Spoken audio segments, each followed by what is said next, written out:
సోమవారం సాయంత్రం, గురువారం సాయంత్రం మనం గుమ్మానికి పసుపు రాసుకుంటే సరిపోతుందమ్మా. చాలామంది ఏం చేస్తారంటే మంగళవారం పొద్దున్న లేదా శుక్రవారం పొద్దున్న రాస్తూ ఉంటారు. అలా వారానికి 2 రోజులు గడపకి మనం పసుపు రాసి కుంకుమ బొట్లు పెట్టి ద్వారలక్ష్మీ పూజ చేసుకుంటే కనుక లక్ష్మీ అనుగ్రహం అనేటటువంటిది మనకు కనపడుతుందమ్మా, మనకి కలుగుతుంది. కాబట్టి లక్ష్మీ అనుగ్రహం కోసం వారానికి 2 రోజులు ఖచ్చితంగా ద్వారానికి పూజ చేయవలసిందే.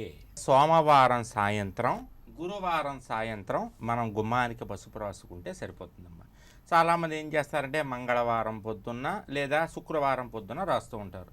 అలా వారానికి 2 రోజులు గడపకి మనం పసుపు రాసి కుంకుమ బొట్లు పెట్టి ద్వారలక్ష్మీ పూజ చేసుకుంటే కనుక లక్ష్మీ అనుగ్రహం అనేటటువంటిది మనకు కనపడుతుందమ్మా, మనకి కలుగుతుంది. కాబట్టి లక్ష్మీ అనుగ్రహం కోసం వారానికి 2 రోజులు ఖచ్చితంగా ద్వారానికి పూజ చేయవలసిందే.